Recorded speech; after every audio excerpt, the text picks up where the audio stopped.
heaven? No. It's Iowa.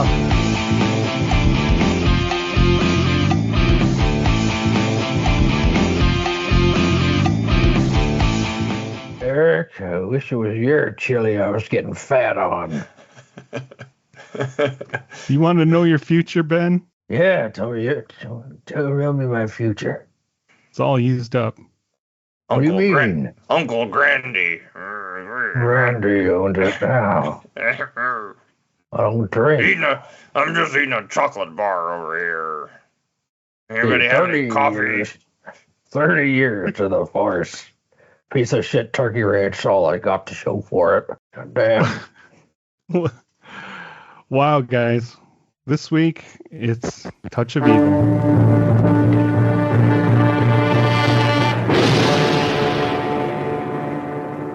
This was her wedding night. Where was the man she had married? Who were these hoodlums? Hold her legs.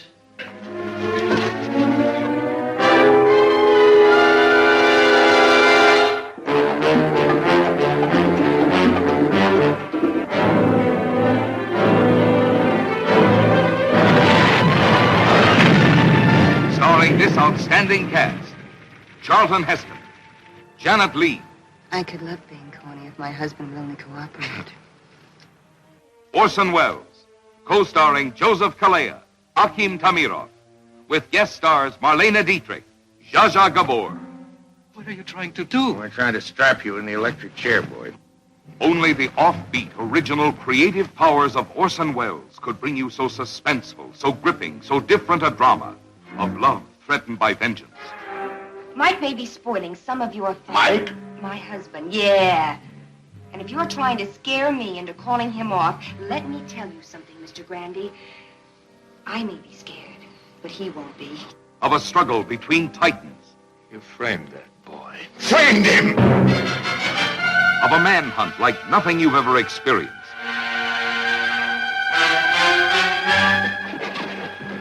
No cop now. I'm a husband. What did you do with her? Where is my wife? My wife!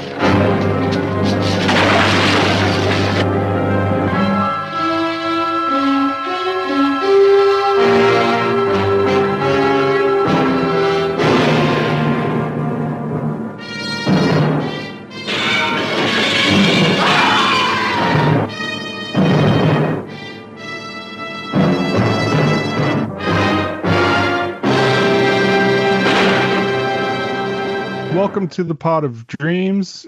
If you listen, we will pod. I'm Kevin. I'm joined here with Eric. How you doing this week, Eric? I'm doing great. How are you? I'm doing excellent. And Ben, how are you doing, sir? I'm also doing well. Thank you for asking. I'm just hanging in a hotel room with the intercom blasting rock and roll music and smoking marijuana. Mary Jane, ever hear of it? Are you wearing Reefer. some sexy, like, white lingerie? I'm just trying to sleep. I'm just trying to get some sleep, guys. I've been up all night. Wow. This night man won't turn the music off. So, yeah, we got some things to say about Touch of Evil. It has the beginning shot. They set a timer on the bomb that was 3 minutes. And about 3 minutes later, the bomb actually goes off, which I think is amazing. All through that one shot, the tracking shot.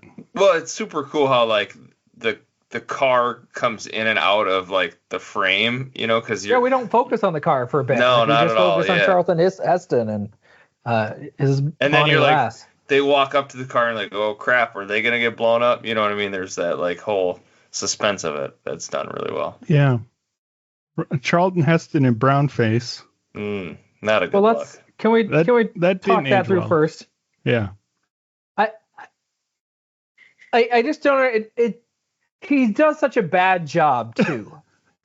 Like even setting aside the ethics of browning him up and having him play a Mexican, he's so unconvincing. Every time he speaks a word of Spanish, he just sounds like a Charlton white Heston dude. trying to say Yeah, Spanish. He's ultimately like the whitest man to ever live. That's the Right. problem. He's could not be whiter. There's like no one's been whiter than Charlton Heston. right, and he doesn't. He can't. Well, he's not a character actor. He can't. He's not convincing at all. I have to just like ignore Would that make that it fact. better though? Yeah, and Hank Quinlan acknowledges that, and he's like, "You don't talk like any Mexican I know." Yeah, and then that's his wife. She doesn't look Mexican either. Yep. Yeah. Yeah, I mean it's the only part that it's just such a problem. It's just such an irritating thing. Yeah, would it be better if he was more convincing? I don't know. Yeah, sure. I probably maybe not. Maybe it'd be worse if he was trying to do like a more convincing accent. I just don't. I mean, have him be a white Mexican if you have to. Like if you have to have Charlton Heston in your movie, don't brown him up. Just have him be like a white guy that was born in Mexico City. Or he just lived across the border and moved to Mexico or something. Sure, like that's he went fine. to Do law it like school. that. Yeah. Yeah. He Born in the doesn't US. need to be Mexican, other than I suppose you have the like politics of it all, right? Because he's a prosecutor in Mexico, right? He's a cop, but he works for the. Oh, I thought he was a prosecutor. No, he's a cop, I'm pretty sure. He had to testify. So he was going to testify at a trial. He was going to give testimony. Yeah, or he's whatever. on the narcotics division of whatever He's police fighting they have. he's fighting the drug cartel in Mexico. Grandies.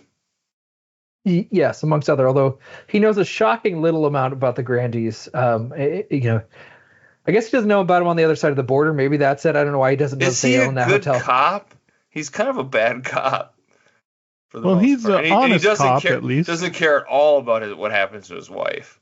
Oh, Like, that's it's just like, I don't know where she is. She's in a hotel room. She should be fine, right? Like, go with them. They'll take care of her. Yeah, I don't know if he's a great cop. He's an honest cop, and it's weird because Quinlan. So Orson Welles' character, Hank Quinlan.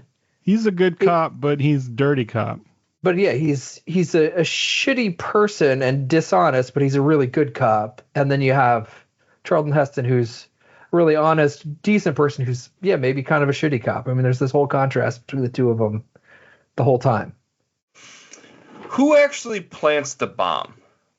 I'm kid. left with that. But who is he? And who is he? A Grandy kid? No, he's married to the. I thought he didn't do it. The daughter. He did do it though. Yeah. He was married. He married to the daughter of the guy in the car. But didn't that got Quinlan killed. have the dynamite? So Quinlan framed him, but he was actually ultimately guilty. That's the whole Yes. thing. Huh? He framed the guy who actually did it? That doesn't make Yes. You can plant evidence on somebody who actually, in fact, was guilty of a crime. Yeah, he felt he was guilty. He had that intuition, that leg thing, and then he framed him because he knew he was guilty. Okay. 'Cause he I was plants evidence- left confused by that. It's like, He wants to make sure he gets the conviction, so he gets this really oh, we caught him red-handed. Dynamite's here. I can testify to this.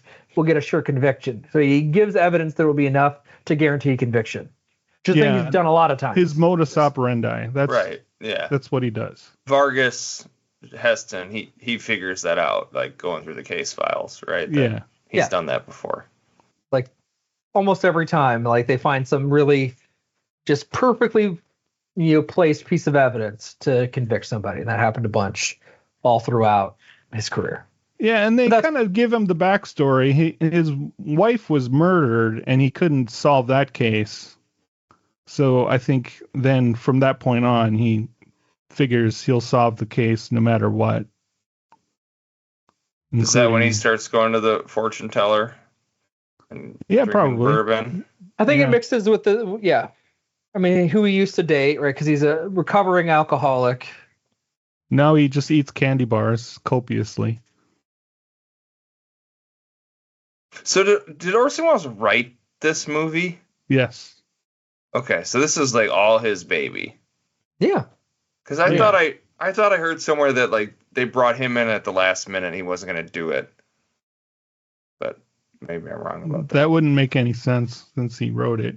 But he puts himself in the worst lighting all the time just Right. to make himself look more grotesque. Well, and they're all making fun of him about how Yeah. fat he is, and yeah. Yeah, he's gross, but the angles in this movie are just so astounding all the time. They yeah. sometimes just do a low angle and just Quinlan is just this towering, gargantuan figure just lumbering on the frame. And he's just always like got the stubble and the sweat. And he looks like he's always having a hard time breathing. It just looks like just even breathing is a struggle for him. Yeah, I mean, this isn't, I mean, Yeah, according to Wikipedia, after the Ten Commandments, Heston received the script and heard that Wells was going to play Quinlan, and then Heston said, why not have him direct too? And so that's why they pushed. So it sounds like Heston was kind of the one that pushed for Wells to also direct it. well, that's interesting. Probably And makes then- sense. And Very then Wells prescient went move. and changed the script after he Sure. was brought on.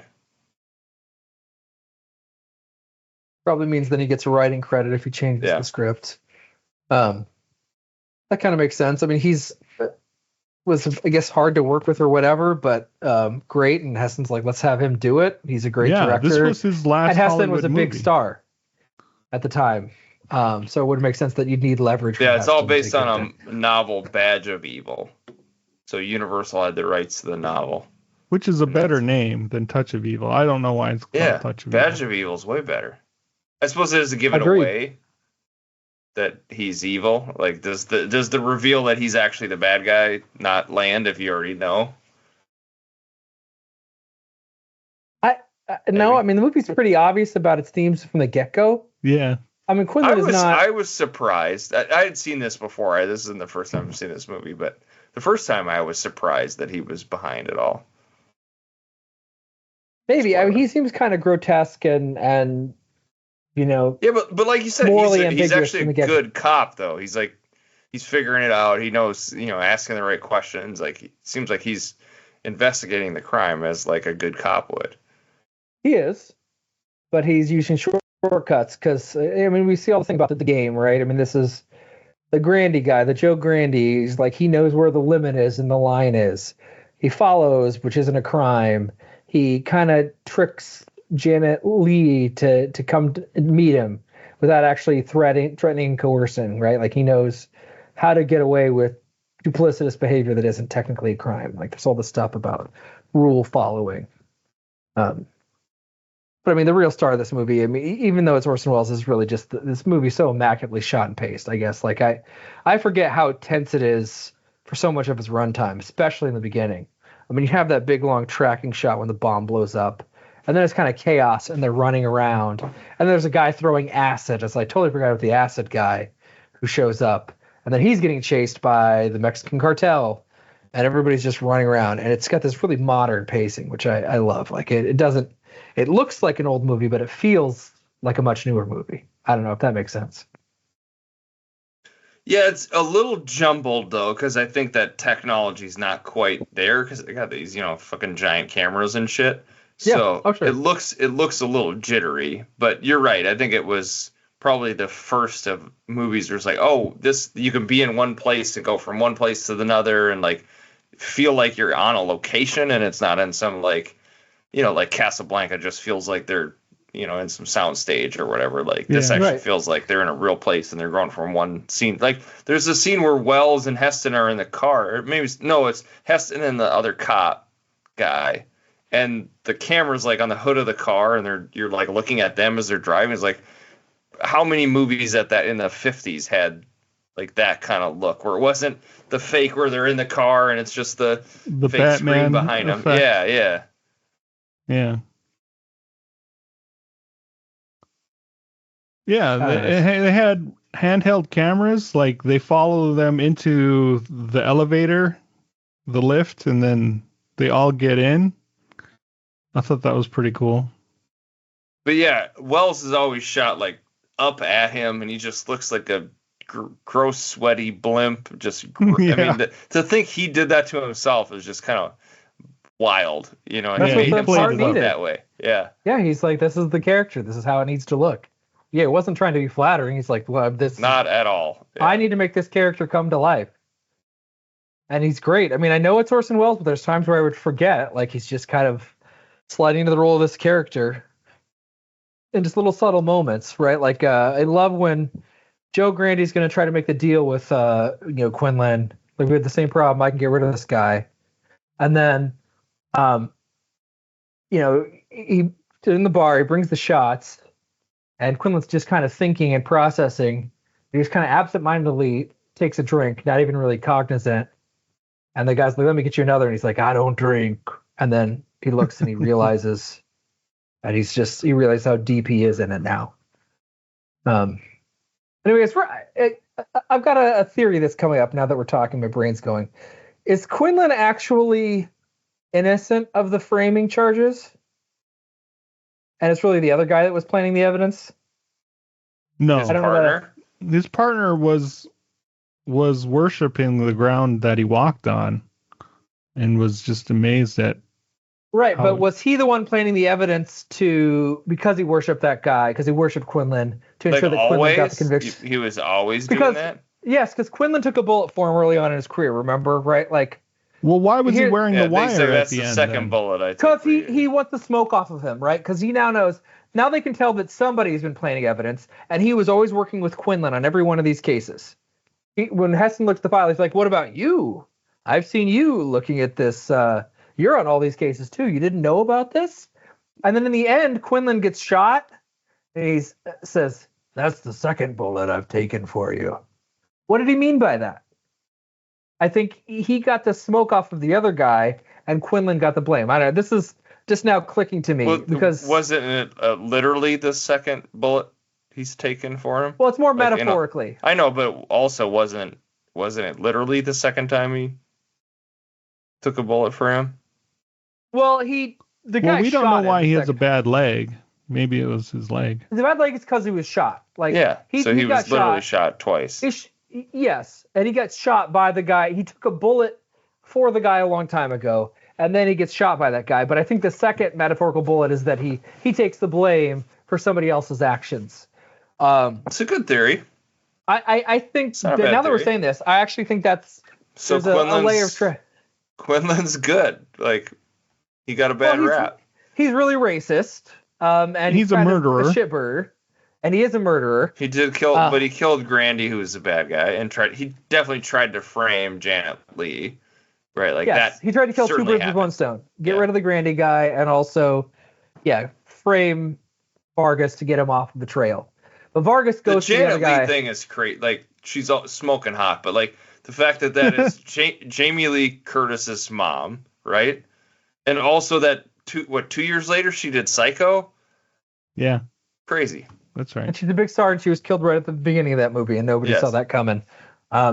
Yeah, she looks great. Like, and the movie knows it, right? Like, Vargas is getting embroiled in all the shit that he doesn't really have to get involved in. By the way, he doesn't. He could just walk away. He could go be on his honeymoon at any point. There really is no reason for him to have to be there. He could decline. And she's off in this like seedy motel, just laying there in this just absolutely sexy lingerie, and we just get the shot of her resting, just looking like a smoke show. It's like, dude, just go be with your new wife. What are you doing? You're getting just caught up in all this bullshit.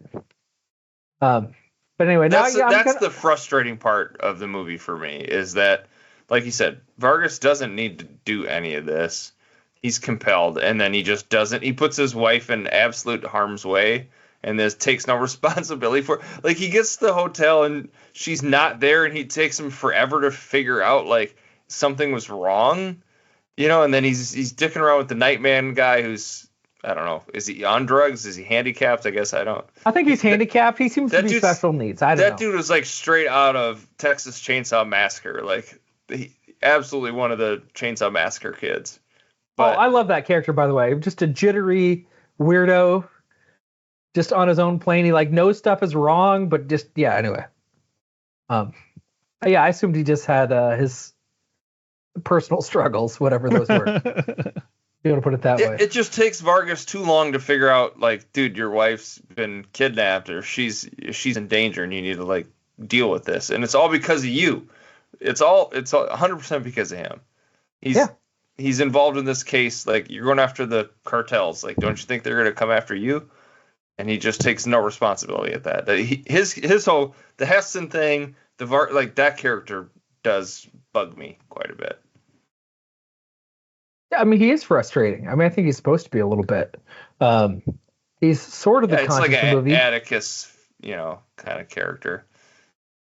But he's also kind of stupid. Like he just doesn't see the angles, right? He's just not smart enough to see all the situations, and he doesn't listen and pay attention. He just kind of barrels forward. His wife tries to show him the picture early on, like, this is what they sent me, and he doesn't listen. He gets just so broiled in his own self-righteousness that he just doesn't pay attention, and his idealism, that he's absolutely not seeing the playing field. He doesn't hear if somebody's about to tell him who owned the hotel. If somebody he'd listened, he'd hear that, okay, the Grandys own the hotel. You got to go get your wife. And he doesn't do it. He's just so interested in getting Quinlan that he loses sight of everything else. He doesn't even really care about the other stuff. He wants to nab Quinlan. I don't know. He's frustrating, though. He's supposed to be, I think. But I agree, he is annoying. The whole time, like, dude, just go. Just go.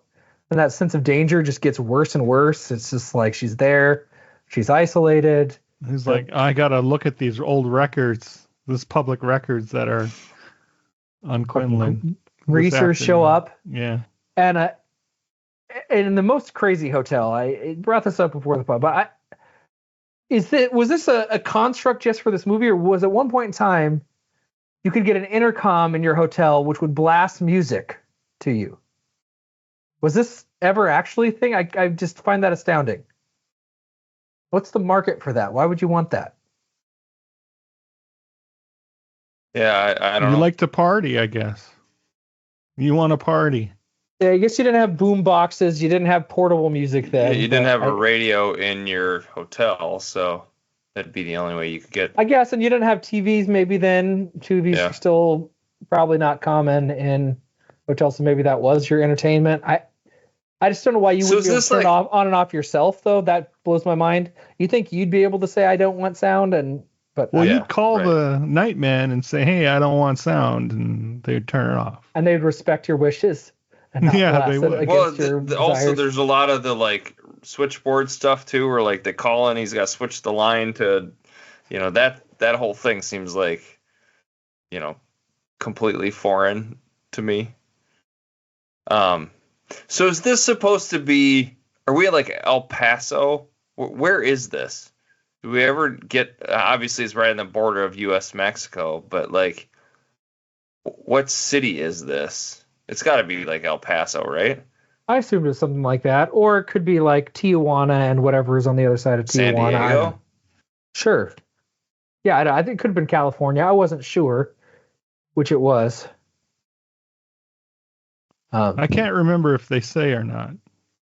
I just know border towns are the ugliest part of what did he say about border towns? They bring out the ugliness and there's they bring out the worst in this country. Where Heston's driving the car with Janet Leigh, he's talking about like it's the longest, widest border anywhere in the world or something like that, and then there's no walls or nowhere to stop you. I can't remember exactly what he says, but it's just kind of weird thinking in the 50s that it was just like, there's open borders, right? Like you cross Mexico, U.S., nobody cared. There was the one, I guess, border station where they have to go drive the car through and they're asked a few questions. But like he's saying, like the rest of the basically U.S.-Mexico border is completely wide open. Yeah, it's kind of interesting. In the 50s, it was. You could just cross the border, nobody cared. Before they built that beautiful wall.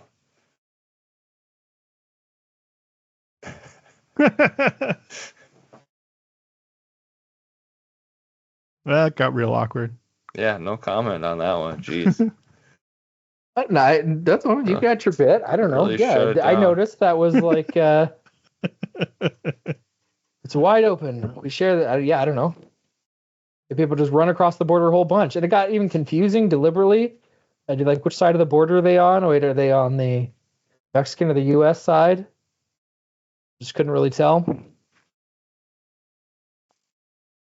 Yeah, Wikipedia doesn't say. It just says U.S.-Mexico border. Yeah, it doesn't say it in the movie. I'm pretty sure that it's never articulated. It's just, are you all right? Getting a little sleepy? No, IMDb says Texas border town. So. Oh. Okay. Then El Paso, I guess. I don't know, but it definitely doesn't say. We don't hear the towns. I at all. We just talked about this side, that side. Yeah, I'm on the side. Yeah, go ahead. I was just gonna say it doesn't really investigate the like geopolitical landscape between like U.S. and Mexico and all that. Because like there's some stuff about the laws, like right? Doesn't Quinlan make some jabs about here in America and the laws are different, or is that still legal in Mexico? Like there's a bit of that which I like. I do like that a lot. That like the different jurisdiction and why is he there and he's just as a observer. I don't know. I just think that part's kind of interesting.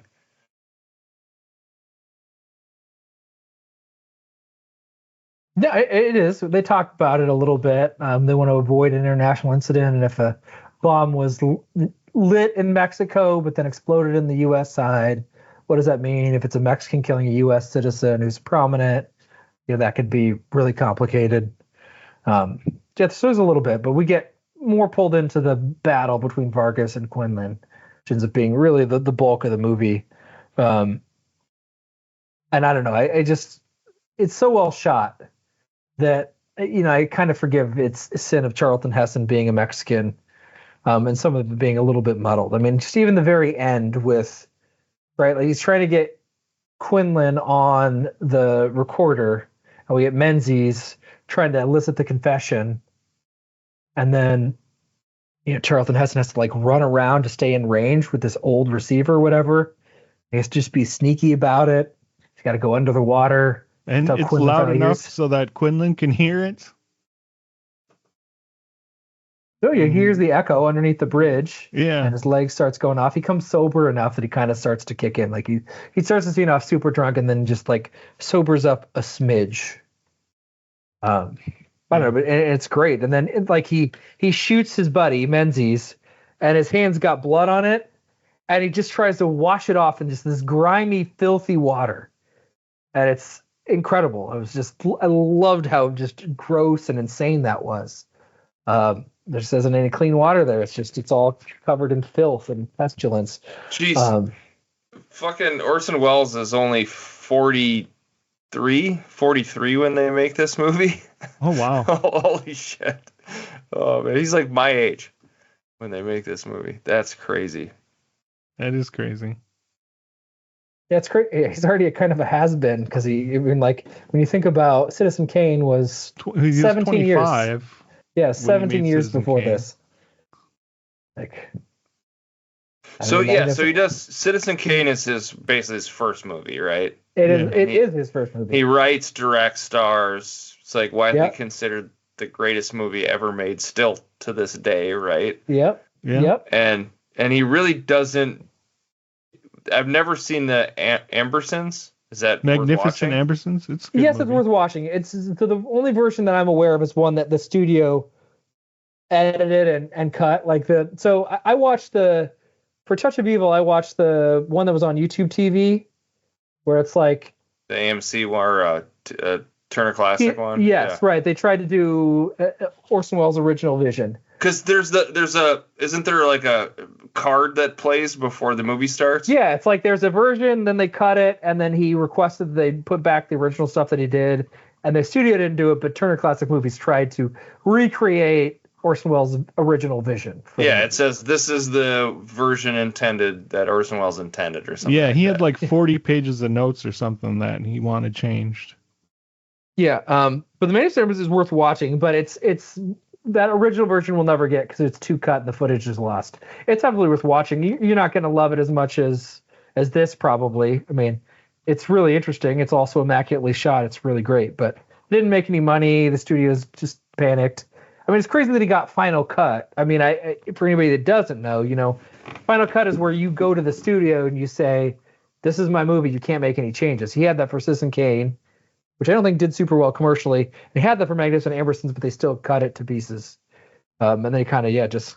Well, yeah, because so then he makes Othello, which is just a Shakespeare adaptation. But that's like 10 years later. Yeah. And he's in The Third Man, but he didn't direct it. So he kind of does some stuff here and there. Yeah. This is the last movie he directed for Hollywood. Yeah. Which is a shame because the direction is amazing. Yeah, well, the you pre- almost wish he just stopped trying to be an actor and just like made movies. That would have been. It feels like we're robbed of some pretty good stuff. Yeah. Well, I think he would have kept directing too. I think he had a hard time getting stuff made. I don't think people let him. I don't think he was like, I don't want to direct. I think it had more to do with like, no, sorry, Orson, we're not Well, going to he use sounded you. like a kind of a fucking maniac, right? Like, Yeah, was that he's a part of it? maniac. Yeah. Sure, he's a maniac. But there's a time where like it was really tough to be like an independent filmmaker. I mean, there just wasn't a lot of that going on in the 50s and 60s. It starts to get better. It's not like you and could just grab a camera and start making movies, right? Yes, if this was 2025, just go make your movie. You might not have a massive budget, but you can do a lot with modern technology. So he was kind of SOL. Unfortunately, yeah. I like a version of the past where he just got to make a bunch of movies, just went crazy and made just banger after banger, as the kid would say. Weirdly, is Mel Gibson kind of a comp for him in a weird way, where like I suppose Gibson was just a straight actor first and then directed and starred. And he had way more commercial success and accolades while he was around. Like Mel Gibson was legitimately huge in the 90s. Like Braveheart was beloved and made a bunch of money. It wasn't like he was banished. Movies kind of slowed down, and then he had his like tirade thing that kind of hurt him, just a smidge. But nobody's ever done that where like that's what it was Spike Clint Lee. Eastwood. Yeah, but he didn't star in his first movie that he made, that he wrote. No, Orson Welles is pretty unique in the crazy, like, yeah. There's been a my lot first of like movie- writer directors, we're just talking about PTA. Like it's like his movie, Tarantino, I guess, because he's in Reservoir Dogs, he's in Pulp Fiction. Maybe that's the closest comp. But Orson Welles is a 500,000% better actor than Tarantino. Yeah, dude, I just watched From Dusk Till Dawn, and Tarantino's so bad in that movie. Yes, he is. Awful, and he's like a serial rapist too. Is a terrible character, but like his acting is just awful. Really no good. He's the worst part of almost every single one of his movies that he puts himself in. It's so bad. It's one thing to be like, you're a legitimately great actor and also a great director. But also, you're a lunatic. So people Bradley don't wanna work Cooper, with but he was like an actor before, same sort of thing like Mel Gibson, where he was a pretty big that star. happens. Yeah, you Kevin occasionally have Costner. you can have somebody starts off as an actor and then becomes a director. That can happen, or directs for a little bit, but not a lot. And even then, they're not usually like an all-time great director. Doesn't usually happen.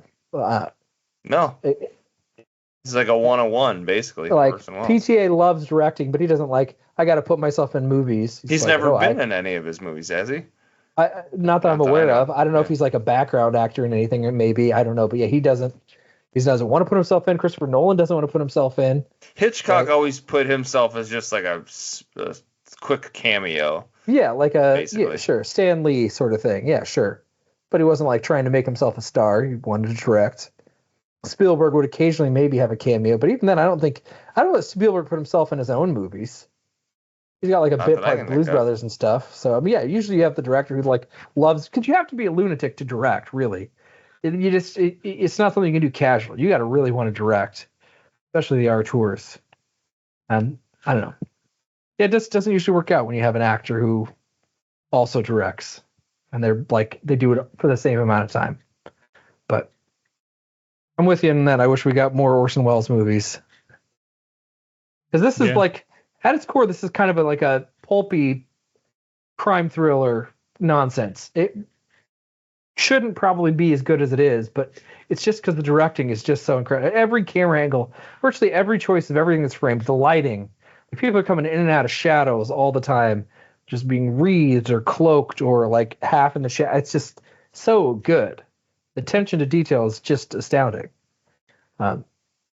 It feels grimy and gross. There's not Love a it. wasted shot in the movie. Everything's there for a reason, purposeful.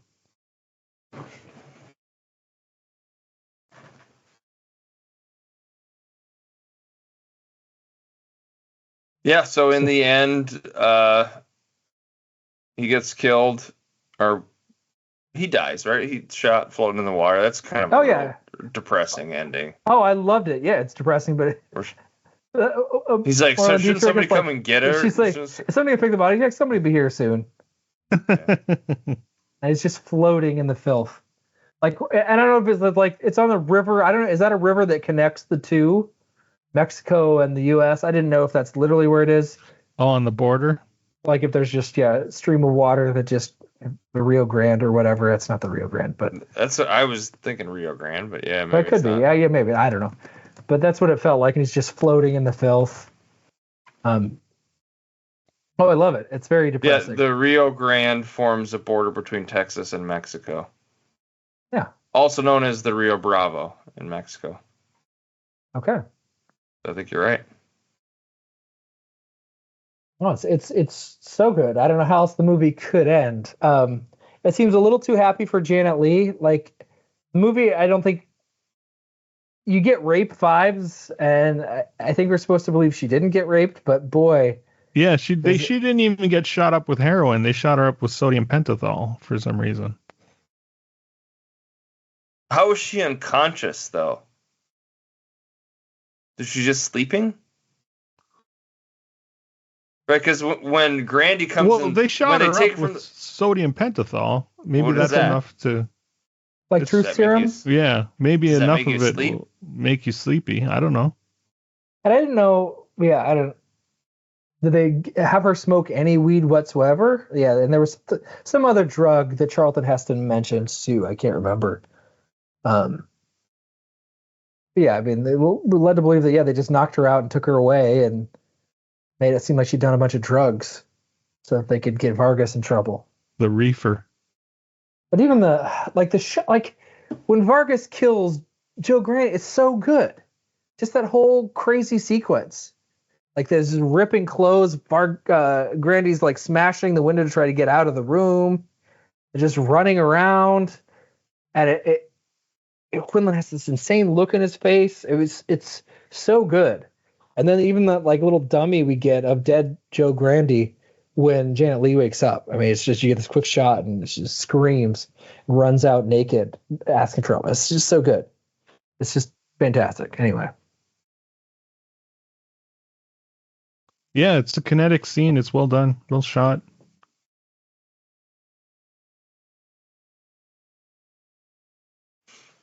Yeah, my only criticism that I haven't mentioned yet, we sort of talked about it, but is there's a lot of mumbly dialogue. And maybe that's Orson Welles, but I almost had to turn subtitles on. I was like, I can't understand a fucking word he's saying. Yeah. And why did he pick up the pigeon egg and smash it? Well, I didn't know if he didn't mean to smash it. He was just surprised when they mentioned that they went to his ranch to look for the dynamite, and that triggers him.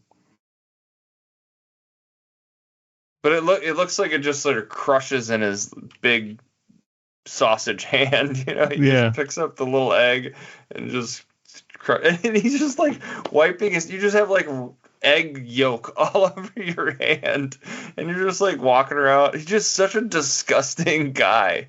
It's just Oh, he's just gross. He is. Yeah, he plays that up quite a bit. So is he the evil in this movie? The touch of evil? He was the badge of evil. Yeah. Because we got Vargas. He's a clean, if a little bit daft policeman. Yeah, it's funny because Heston is he the star of the movie? Probably, right? He's the leading man. Yeah. But you don't think of this at all, like other than the fact that he shouldn't be playing a Mexican guy, you don't really think about him much in any way at all. No, he doesn't care. Insofar, at best, he's not a problem. He kind of is because he's playing a Mexican. But yeah, he's not like, he's just got the preachy part. He's just kind of a little bit of a dope. I I mean, there's the scene where he's God, everything just like makes me think, and it's great because like he's making a call at a shop, and for some reason we see him on the phone, and it's very conspicuous in the frame is like, if you steal from the blind, then seek help or something. Like it's just this little like message to the top left of the frame. But he's talking to his wife who he hasn't seen. He just married. He was talking about how much he wanted to smooch her right at the very beginning of the movie, and she's still talking to him, and he just hangs up on her. And it's like, it's just infuriating. Dude, what are you doing? But Quinlan dominates the movie, right? I mean, physically, psychologically, whatever. I mean, he's just pushes everything else out.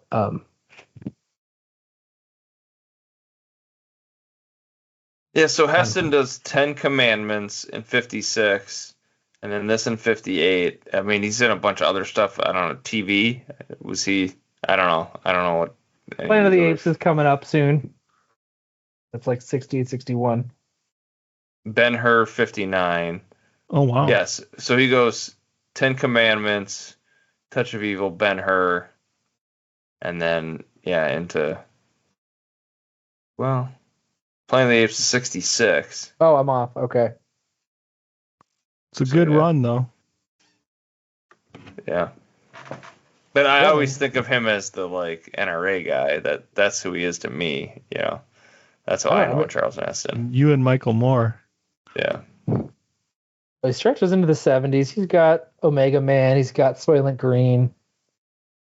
A little like sci-fi turn. I mean, he's in a million movies. I just don't know a lot of them. All the way to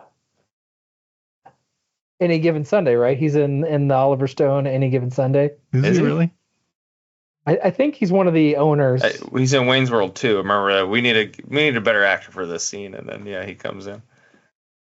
He's in Tombstone. Remember when they come to his ranch? Oh, that's right. Towards the very end, yeah. True Lies. Yeah, he was in a bunch of shit in the 90s. That's a run. That's a run. Make it from the 50s to the 90s. 4 decades is a pretty epic run. Not a lot of actors. He died in 08. I was going to say, is he still alive? No, he died in 08. He'd be 100 years old. 102.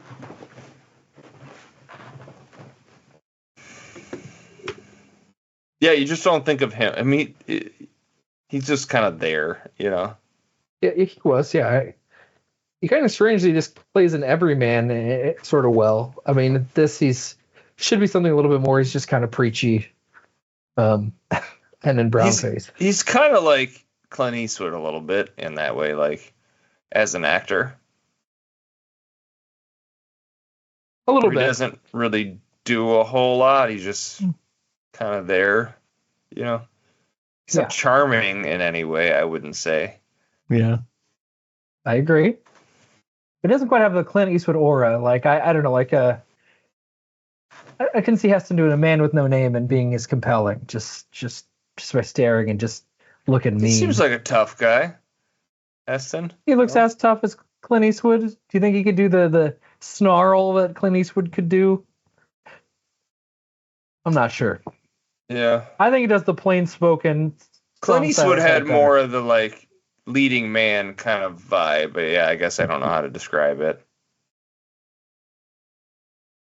I like the word compelling. I think Clint Eastwood is more compelling than Charlton Heston. I mean, it's not like he said a lot in those movies.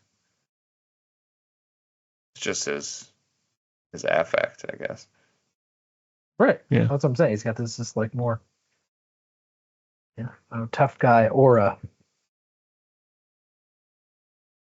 Yeah, but were you bored at any point in this movie, Eric? I mean, you got parts you didn't like. Were you ever like boring, old and dumb? No. This, like you said, it doesn't feel like an old movie in that way. Yeah, the pacing's very modern, like you said.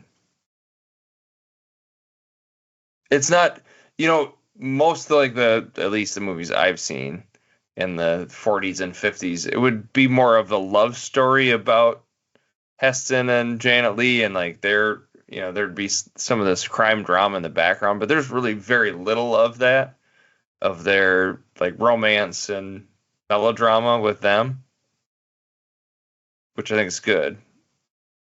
Too much of that I think would hurt the movie. No, it goes. But it does seem like he doesn't really give a shit about her though, which is kind of confusing. Yeah. He's just consumed by this dirty cop. And he wants to take him down, I guess.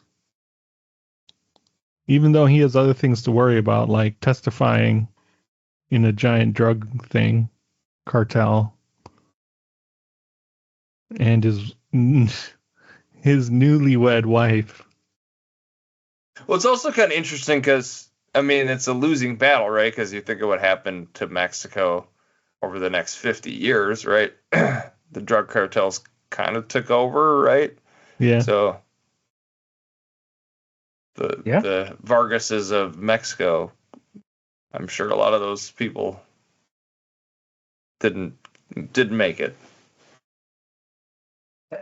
I agree. Good, honest cops in, Mexican border towns. Probably a dangerous profession. I would think it would be very dangerous, yeah. Yeah. Now weed is mostly kind of legal in the U.S., so, don't even really need to worry about illegal reefer. Yeah, but Mexico's sending all those rapists over here. That's what we got to build. Well, not that anymore. wall. Now that we got the wall, we don't have to worry about it. We're good. You can sleep safe at night. I mean, they were rapists in this movie. They really gave off rapey vibes. Yeah.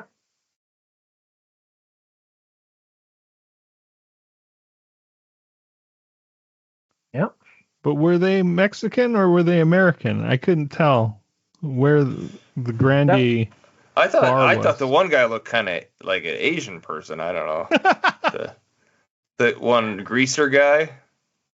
Yeah, I know what you're talking about. The guy who was the nephew in charge of the hotel for a while.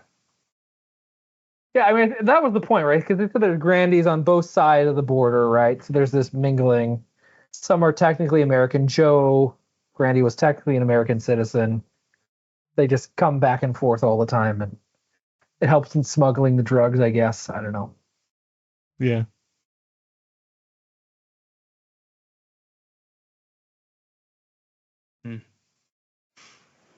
Well, what do you guys give it for ratings?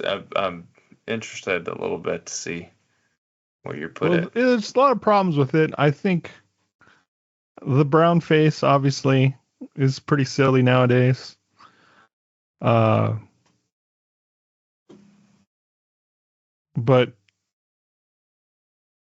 like Ben mentioned, the pacing of it is very modern and very, very well done. And every shot is just immaculate. The use of shadow, the camera angles, the movements, the blocking, it all just blew my mind watching it again. I had to watch it a second time to actually pay attention to the story. It's a 5-star classic for me. Yeah, it teeters. How much do I want to punish the movie for the brown face? Like, if it weren't for the brown face, it'd be 5 out of 5, without any question. Even though it's got problems, technically, it's just so incredible and unique and wonderful. It is this like nagging little thing. Like every time he's like, "Como estás?" Like, oh, good lord, you're supposed to be a Mexican, and you sound just like somebody's uncle who took one. Isn't he telling the one guy to speak English too? Is like, you're supposed to be Mexican? Why are you telling him to speak English? It's like it drove me nuts. I mean, he sounded like an uncle that had just taken one semester of Spanish in high school, awkwardly trying to like "Donde es baño?" Like he could have just been like, it's so frustrating because it is the closest thing to like disrupting the illusion. But I still err on the side of giving it a 5 out of 5. You could talk me down to a 4.5, but it's just too good. It's just too well made. It's too incredible and singular. I'd give it 5 as well. But boy, the brown face is annoying. Boy, Charlton Heston does not help the movie at all. Yeah, I'm probably more 4.5. Just aside from the him playing a Mexican, like I just don't think he does a good job with that character. Yeah. Like, I don't know. He's good at playing virtuous men, I think.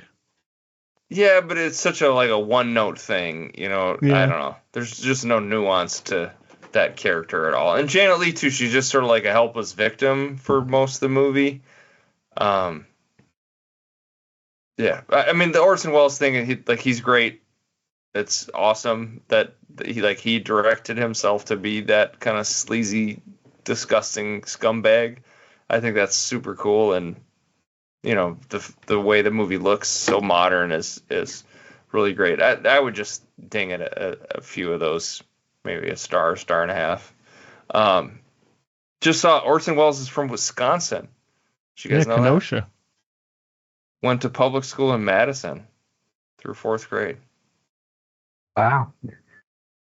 I just learned that. Pride of the Midwest, Orson Can you imagine Welles. having gone to elementary school with Orson Welles? Seems pretty wild. Yeah. I wonder what he was like as a kid. He must have been a handful. Yeah, and Orson Welles is one of those guys. He is just so incredible to watch. I mean, we did F is for Fake, which I is really interesting. But just him talking, him doing commercials, it's just compelling. You used that word earlier about Clint Eastwood, but it's just hearing him talk. It's just right. Didn't he first become famous doing the War of the Worlds thing as like a 22-year-old or something? Yeah. He just did radio sounds first. Great. Yeah. Like just watching him, it's like, man, this is interesting. Wikipedia says his father made a fortune as the inventor of a type of bicycle lamp. That's random. So, yeah. And then became an alcoholic and stopped working after his parents divorced. Oh. Okay. Interesting. That's sad. Yeah. I mean, what a weird life and career that guy had. Yeah. And then he died pretty young too, didn't he? No, he made it to his. Oh shit! Yeah, he's 7 years old. I thought he died young, but no, he had a bunch of commercials that Ben was referencing about wine, and he was like super drunk doing those commercials, but yet they're amazing to watch. Oh yeah, you can see the outtakes too. As he's just like muttering and fumbling, and then these like poor actors who are like working like commercial actors, not all like trying to like keep a straight face when Orson Welles is just mumbling around, drunk as hell. And then he eventually made it to being Unicron in the Transformers animated movie from 1986. Oh yeah, what a way to cap off that. your career. Yeah. Was that the last thing he did? I don't know if he did anything after that. I probably, because I do think he just did gain a ton of weight and just got to the point where like the Marlon Brando, like I just, you know, kind of limit your options, I guess. But yeah, that's wild. The guy that did Citizen Kane's animated voice in the Transformers movie. Back when voice acting was like not really considered prestigious, it was kind of frowned upon in the 80s. Yeah, I mean, good stuff. I would recommend this movie to almost anyone. This is one of those old movies where I do think, yeah, even if you don't like old movies generally, you could definitely watch this one and not be bored and be really interested in it. It's a really fun watch. That's right. There's nothing in this movie that's really antiquated in that way. That's so many old movies are. Yeah, other than the brown face, but yeah, well, yeah. But everything else, you just like, it's just really, really pops. But all right, let's transition to next week. I'll give you the year first. I was really torn between two movies that I was considering having us watch, but I'm going to go with 1997. 1997. Eric Lane was a high schooler. Scream? Not Scream. I Or won't is that give you the director. 96? I don't know, but I don't know. Let me give you the director and see if this helps, because I would not have known the director of this. But Barry Sonnenfeld. Does it help either one of you? Is it Men in Black? Yeah, there you go. That's Oh, wow. exactly it. Holy crap. I'm impressed. I didn't think that would help, but you got it Yeah. right on the nose. I almost said it. I honestly almost said Men in Black. I would not have known. I don't think like that's a name. I don't even like. Have I heard it before? I must have, but I have no memory. But yeah, Men in Black. I thought about this or Independence Day, a couple of sci-fi movies that I loved With Will a Smith. lot when I was 12 and 13. Yes, both starring Will Smith, right on his big come up. Really loved this movie a long time ago, and I haven't seen it in probably 20 years at least. So, want to do a revisit, see if it holds up, see if it doesn't. But Yeah, I was thinking about this movie not too long ago. So someone was saying, was it you, Ben, that was mentioning there's no good sequel comedies? And we're very thinking, few. It's very tough to do, like a sequel comedy. Yeah. Yeah, and Men in Black 2 might be one of them. Okay. I don't remember Men in Black 2 very well. All I remember is it had Johnny Knoxville in it. That's really all I can remember. I don't Yeah. remember that at all. But Men in Black was a solid entry. Which isn't there one with Josh Brolin? Yeah. That's a third one. Oh, that's Or is it- That's time travel, I think. yeah. He plays Tommy He Lee plays Jones in a the past. younger Tommy Lee Jones. Yeah. Yeah. That one was not so good, as I recall. Yeah, I mean the only one I Never remember saw the really. reboot Oh, they did a The reboot, of reboot this? was terrible. with Hemsworth. Okay. I never saw it. Hemsworth and the Tressa Thompson or something. Is that her name? Tessa Thompson? Oh, from Creed. Yeah, Yeah. I think you're right. Yeah. Yeah, that movie was awful. Okay. Well, All right, Men in Blacks. Men in Black. I'm excited to revisit. yes, indeed. All right. I don't know if it's streaming anywhere. I don't know. I just picked it, so sorry. I Find guess it. figure that out. Figure it out. Yeah. Let's Peace. see. All right. Thanks for listening, everybody. I was wishing we heard Kelly. I was getting fat on.